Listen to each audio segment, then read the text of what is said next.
পরাধীন ভারতবর্ষে আমরা ওকাকুড়া ভগিনী নিবেদিতার অবদানকে সশ্রদ্ধ চিত্তে স্মরণ করি। 2026 সালে যারা মাধ্যমিক পরীক্ষা দিতে চলেছ তারা জাতীয়তাবাদের যে অধ্যায়গুলো রয়েছে, জাতীয় জাগরণের প্রাথমিক পর্বের যে আলোচনাগুলো রয়েছে সেখানে কিন্তু ভগিনী নিবেদিতার কথা রয়েছে।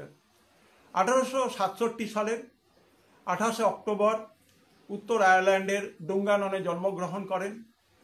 1898 সালে তিনি ভারতবর্ষে চলে আসেন। 1899 সালে কলকাতার বাগবাজারে আজকে যে মায়ের বাড়ি বা উদ্বোধন কার্যালয়, সেই অঞ্চলে তিনি দুস্থ বস্তিবাসী মেয়েদের শিক্ষার উন্নয়নের জন্য কাজ শুরু করেন। তিনি আমৃত্যু ভারত প্রেমী, ভারত মাতার শৃঙ্খল মোচনের কাণ্ডারী ছিলেন। তিনি ভারতবর্ষের যেন এক কথায় মুক্তির সূর্য। নিবেদিতাকে নামকরণ করেছিলেন স্বামী বিবেকানন্দ, এবং এই নিবেদিতা তার দেশে তার যিনি পারিবারিক বিবাহ বন্ধনে লিপ্ত হওয়ার জন্য ব্যক্তিত্ব ছিলেন, তিনি অকালে মারা যাওয়ার ফলে তার আর পিছটান ছিল না। 1895 সালে লন্ডনে স্বামীজির বক্তৃতাতে মুগ্ধ হয়ে তিনি আয়ারল্যান্ড পরিত্যাগ করেন এবং ভারত ভূমিকে তার মাতৃভূমি পিতৃভূমি বলে গণ্য করতেন। অনেক বিখ্যাত তিনি বই লিখেছিলেন। তার মধ্যে উল্লেখযোগ্য বইয়ের নাম হলো the wave of Indian life.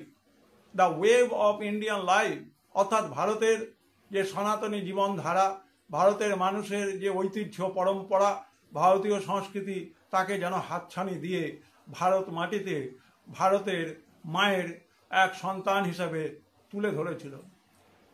The master as I saw him, Swami বিবেকানন্দকে নিয়ে লেখা তার বিখ্যাত বই। এছাড়া রয়েছে কালী দ্য মাদার।